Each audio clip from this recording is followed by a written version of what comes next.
Hello दोस्तों, आपका बहुत बहुत स्वागत है आपके अपने चैनल एमपी ऑनलाइन स्टडी पर। जैसे कि आपको पता है कि एमपी ऑनलाइन स्टडी पर अभी हमारी जो है रीजनिंग से रिलेटेड वीडियो अपलोड हो रही है, तो उसी से रिलेटेड ये हमारा तीसरा चैप्टर रहने वाला है, जिसका ये दूसरा पार्ट है। मतलब इसका एक पहला पार्ट हम अपलोड कर चुके हैं, जिसमें हमने अंग्रेजी वर्णमाला परीक्षण से रिलेटेड आपको 3 नियम बताए थे, और उसके बाद 4th नियम, 5th नियम और 6th नियम, ये जो है आज डिस्कशन करने वाले हैं। चौथा, पांचवा और छठवा जितने जो 3 नियम हैं, इन पर आज हमारा पूर्ण डिस्कशन होने वाला है। तो जैसे कि मैंने आपको फर्स्ट वीडियो में भी बताया था कि क्वेश्चन आपको जो है टिपिकल ही पूछे जाते हैं, है ना, डीप में ही पूछे जाते हैं। खास तौर पे अगर हम बात करें अंग्रेजी वर्णमाला परीक्षण से, तो आप देखेंगे इससे जो क्वेश्चन पूछे जाते हैं वो लगभग डिफिकल्ट हो जाते हैं, क्योंकि आप देख सकते हैं क्वेश्चन ही इतने लॉन्ग होते हैं जिसको पढ़ने में ही टाइम लग जाता है। और सपोज अगर एक भी चीज हमने इसमें मिस कर दी,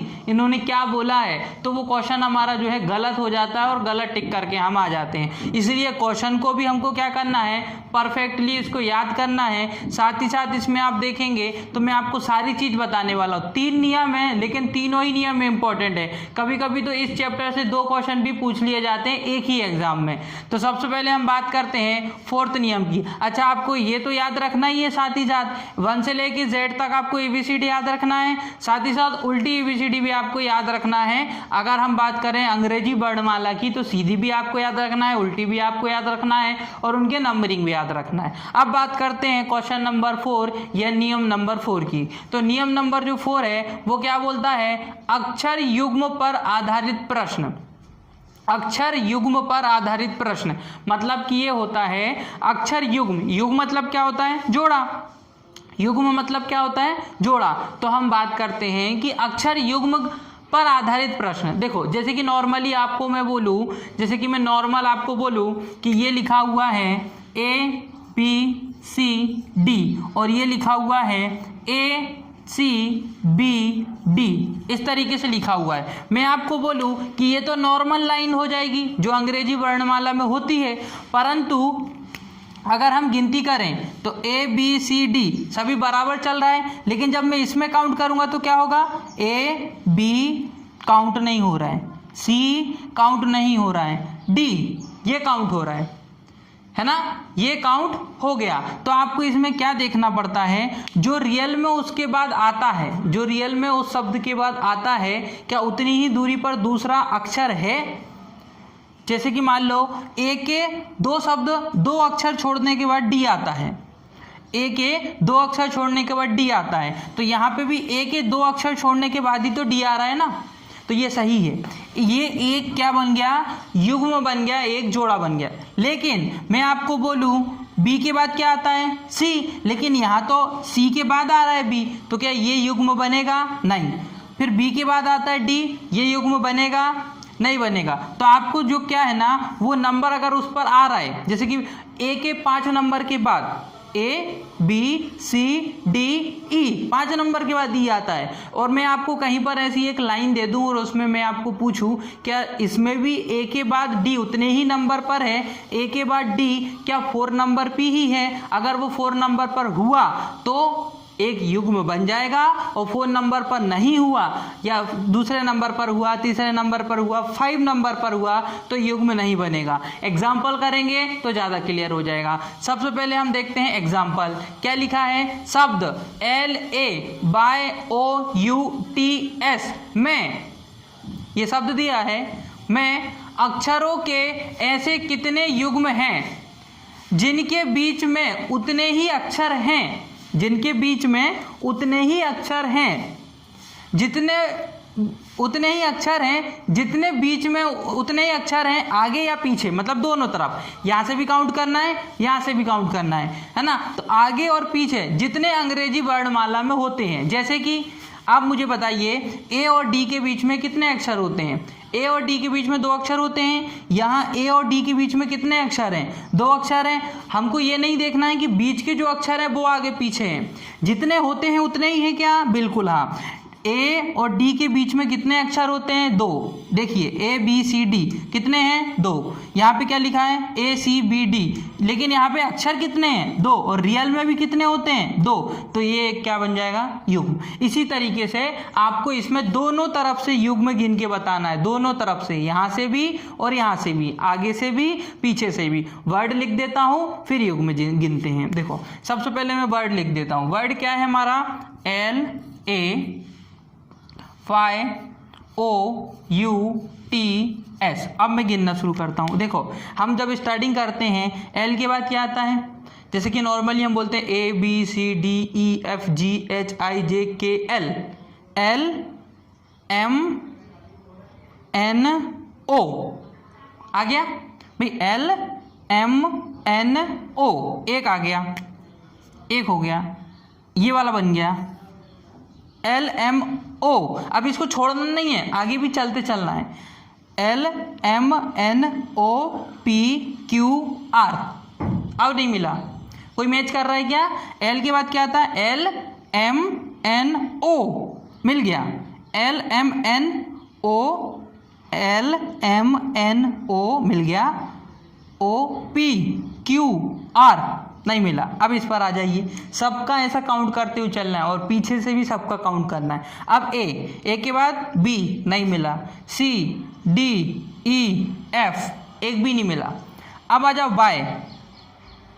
Y Z A B C. भाई वाई जेड के बाद फिर से क्या शुरू हो जाता है? ए। फिर से क्या शुरू हो जाता है? ए। तो आप वाई तक देखेंगे, वाई के बाद क्या आता है? एक्स वाई के बाद क्या आता है? जेड। तो Y Z A B C count हुआ क्या? कोई वर्ड बीच में मिला क्या? जो मैं बोल रहा हूं वो यहां मैच कर रहा है क्या? नहीं। ओ के बाद क्या आता है? O M N O P O P Q R, जो मैं बोल रहा हूं वो यहां पर हो रहा है क्या? नहीं।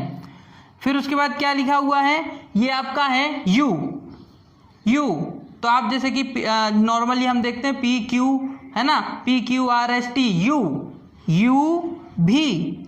यू के बाद क्या आता है? भी। यू भी डब्लू है क्या वो यहाँ पर? नहीं, तो उसको काउंट नहीं करेंगे। सिर्फ अभी कौन सा मिला हमको? यहाँ से एल में ही मिला। अब टी के बाद देख लें, M N O P Q R S T. T के बाद क्या आता है? M N O P Q R S T, U. T के बाद क्या आता है? यू। तो क्या है टी के बाद यू है क्या? नहीं, तो ये भी नहीं मिला। सिर्फ एक ही जोड़ा मिला, जो मैंने बोला वो मुझे दिखा। जो बोल रहे हैं आप वो अगर दिख जाए तो एक जोड़ा बन जाएगा। जैसे कि अब उल्टा करता हूं, P Q R S, S के बाद क्या आता है? P Q R S T. देखो जो मैंने बोला वो मिला, P Q R S S T, P Q R S T, T आ गया तो एक जोड़ा बन गया, S T U, S T U, ये भी मिल गया तो ये भी मिल गया, 3 जोड़े बन गए, है ना। आर एस टी यू भी डब्ल्यू एक्स नहीं मिल रहा है। अब इधर P Q R S, S तो हो गया, P Q R S T, T के बाद फिर क्या आता है? टी के बाद क्या आता है? यू, इसका भी जोड़ा मिल गया। टी के बाद क्या आता है? यू, हाँ, पी क्यू, हाँ, T S, P Q R S T you भी डब्ल्यू एक्स नहीं मिला। अब यू में भी नहीं मिलेगा, ओ से देख लेते हैं, M N O, O P Q नहीं मिला। वाई के बाद क्या ए आता है? नहीं मिला। तो यहाँ जोड़े कितने मिले? एक हमको जोड़ा मिला ए से लेकर ओ तक, इनका जोड़ा मिल रहा था। मैं फिर से वो बता देता हूँ कैसे मिला। देखो L L M N O मिल गया। यहाँ से देखें, P Q R S, S के बाद लेना है, P Q R S, P Q R S T, देखो आर एस टी यू, दोनों मिल गए तो दोनों जोड़ा बन गया। एक ये वाला भी जोड़ा बन जाएगा और ये वाला भी बन जाएगा। अब बाकी कोई भी नहीं मिल रहा था एस में। टी में देखो, टी के बाद क्या आता है? यू, तो यू मिल गया। तो कितने बन गए? एक, इसका ये 2, एक इसी ने बनाया इसके साथ 3 और एक टी ने बनाया यू के साथ 4। तो यहाँ पर टोटल हमको 4 मिल गए जो 3 से अधिक हैं, इसलिए करेक्ट क्या हो जाएगा 3 से अधिक। इस तरीके के क्वेश्चन एग्जाम में पूछ लिए जाते हैं कई बार। अब बात करते हैं हम क्वेश्चन नंबर 2 या फिर बात करते हैं नियम नंबर 5, शब्द का स्थान परिवर्तित करने पर आधारित। हमको इसमें शब्द का स्थान परिवर्तित कर देना है। शब्द का स्थान कैसे परिवर्तित कर देना है, नॉर्मली आप सोचिए ए को हमने जेड पे रख दिया, जेड को हमने ए पे रख दिया, स्थान परिवर्तित हो गया। ए को हमने 4 नंबर पे रख दिया, 4 नंबर वाला जो डी था उसको हमने ए पे रख दिया, स्थान परिवर्तित हो गया इस आधार पर। साथ ही आपको जो स्वर और व्यंजन जो हम पढ़ते हैं ना वो भी आपको याद रखना है।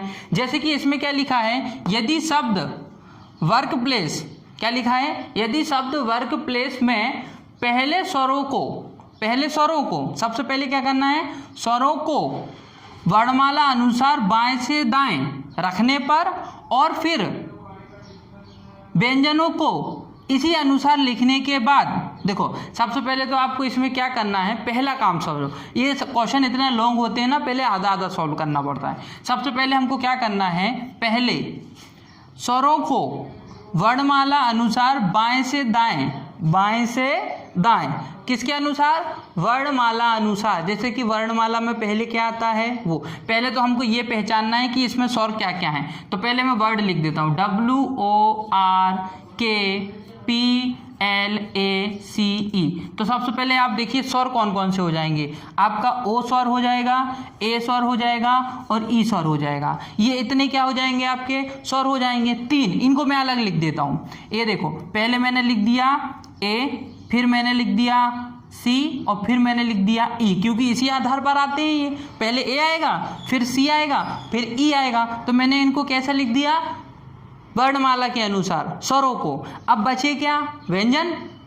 तो अब क्या लिखा है और क्या से लिखा मैंने, बाएं से दाएं लिखने पर, और फिर व्यंजनों को भी इसी क्रम में लिखना है। अब बचे कौन कौन से व्यंजन हैं, तो व्यंजन में आप देख लीजिए। अब आपका बचा है WRKPL, है ना, ये आपके बचे। अच्छा सॉरी, इसमें आपका क्या आएगा, ई नहीं, सी नहीं आएगा, सी तो आपका होता ही नहीं है ना, आपका जो है ओ आएगा। तो एक तो आ जाएगा आपका ई के बाद आ जाएगा ओ, फिर आएगा आपका सी, तो आपका व्यंजनों में आएगा। हाँ, अब इसमें आप किसको लिखेंगे, पहले आप किसको लिखेंगे, के, है ना भाई। वर्डिंग क्या क्या बचा आपके पास, आपके पास बचा WRKPLC।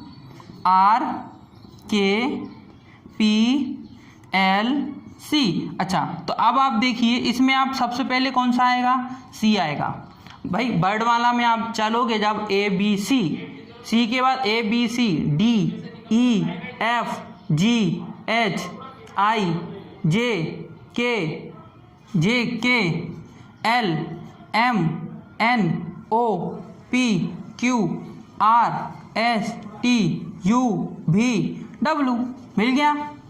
इस तरीके से हम इसको जमा देंगे, CKLRW, है ना। ये हमने इस तरीके से इसको जमा दिया। अब इसको इस तरीके से जमाने के बाद भी उसमें कहानी बाकी है। हमने क्या किया, सबसे पहले हमने किसको देखा, स्वर देखे, हमको स्वर ये मिल गए। उन स्वरों को मैंने पहले 3 जमा दिया, फिर बाद में क्या देखा मैंने, व्यंजक देखे, व्यंजनों को भी वर्णमाला के अनुसार जमा दिया और उनको भी लिख दिया। फिर इसके बाद अब भी उसमें कहानी बाकी है। उसमें कहानी क्या बाकी है, उन्होंने क्या बोला है, अनुसार लिखने के बाद सभी अक्षरों को उनके अगले अक्षर में बदल दो, सभी अक्षरों को उनके अगले अक्षर में बदल दो। जैसे ए है तो उसको बी में बदल दो, ई है तो उसको एफ में बदल दो, एच है तो उसको आई में बदल दो। ठीक है, बदल देते हैं। ये है कहानी, इसको मिटा देता हूं मैं। अब आप देखिए ए, तो ए को किस में बदल दूंगा, अगले अक्षर में, मतलब बी में। तो ई को एफ में, ओ को पी में और सी को डी में, के को एल में, है ना, एल को के में, आर को एस में, आर एस, है ना, और डब्लू को किस में बदला जाएगा, एक्स में। डब्लू को किस में बदल देंगे, एक्स में। अब बदल दिया, बदलने के बाद क्या करना है, बदला, हाँ, अगले अक्षरों में बदल कर नई श्रृंखला के बाएं से पांचवा अक्षर क्या होगा। ये है नई श्रृंखला और इस नई श्रृंखला के बाएं से पांचवा अक्षर क्या होगा। बायां ये है, बाएं से पांचवा अक्षर क्या होगा। ठीक है, ये तो नई श्रृंखला हो गई, ये नई श्रृंखला हमने बना दी और इस नई श्रृंखला के बाएं से पांचवा देख लो, पहला, दूसरा, तीसरा, चौथा, पांचवा। कौन सा आ गया पांचवा, एल। तो आंसर क्या हो जाएगा, एल। इस तरीके के क्वेश्चन भी इसमें सॉल्व करने पड़ते हैं जो इतने लेंदी हो जाते हैं कभी कभी। आप देख सकते हैं क्वेश्चन एक है बट उसमें डिमांड उनकी 3 है। पहले स्वर जमाओ, फिर व्यंजन जमाओ, जमाने के बाद उनको अगले अक्षर में बदलो, फिर हमको 5वां नंबर का अक्षर क्या है वो बताओ। तो ये 3 डिमांड चलाई हैं उन्होंने, तब जाके क्वेश्चन सॉल्व हुआ है। तो थोड़ा सा हार्ड क्वेश्चन है ना। अब देखते हैं नियम 6। नियम 6 में क्या लिखा है, आरोही व अवरोही क्रम पर आधारित प्रश्न। आरोही व अवरोही क्रम पर आधारित प्रश्न, इसमें क्या होता है, जैसे कि क्वेश्चन को क्या है तो या तो आरोही बढ़ते हुए क्रम में या घटते हुए क्रम में। भाई आरोही का मतलब क्या होता है, बढ़ता हुआ क्रम, और अवरोही का मतलब क्या होता है, घटता हुआ क्रम। उसमें इसको जमाना पड़ता है। अब कैसे जमाना पड़ता है, जैसे कि शब्द क्या लिखा है, बैंकर। बैंकर शब्द बैंकर में ऐसे कितने अक्षर हैं जो वर्णमाला के अनुसार रखने पर उतनी ही दूरी पर होंगे।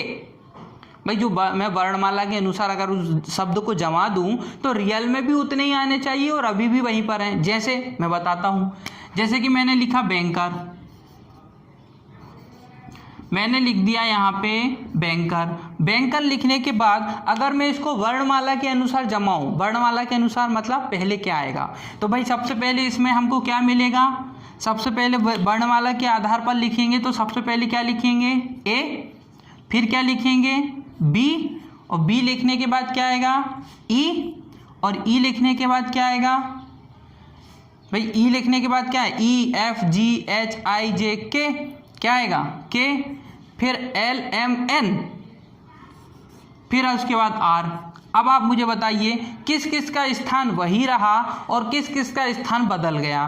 भाई पहले कौन किस स्थान पर था, ये क्या इस स्थान पर था, नहीं, इसका स्थान बदला, इसका स्थान भी बदल गया, एन का स्थान भी बदल गया, के उसी स्थान पर है, ई का स्थान बदल गया लेकिन आर उसी स्थान पर है। तो ये था कि अगर आप किसी वर्ड को, किसी शब्द को उनके वर्णमाला के अनुसार लिखेंगे तो क्या वो उतनी ही दूरी पर हैं जितनी दूरी पर वो अभी हैं। तो हाँ, आप देखो यहाँ से के क्या दूरी कितनी है, 1, 2, 3।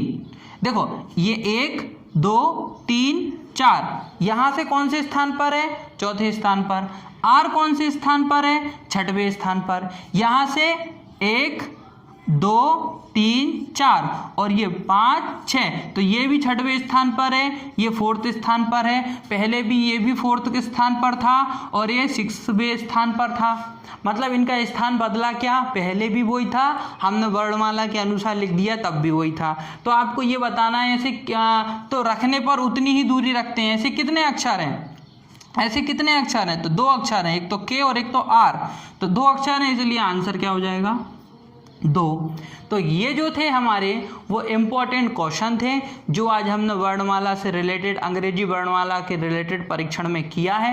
साथ ही साथ इसमें जो इम्पोर्टेंट क्वेश्चन रहेंगे, हार्ड क्वेश्चन रहेंगे, उस पर मैं वीडियो बनाने वाला हूं जिसमें हम जो इसमें डिस्कस जो है डीपली डिस्कस करेंगे। ये तो जैसे कि आप समझ गए होंगे कि किस तरीके के क्वेश्चन, उलझे हुए क्वेश्चन पूछे जाते हैं। साथ ही साथ अगर आज की वीडियो समझ में आई हो, वीडियो पसंद आई हो तो हमारी वीडियो को जरूर लाइक करना, चैनल को सब्सक्राइब करना। चैनल सब्सक्राइब अगर आपने किया है तो आप चैनल में बेल आइकन दबाएं ताकि आने वाली सारी वीडियो का नोटिफिकेशन आपको प्राप्त हो सके। ओके दोस्तों, thank you, thanks for watching.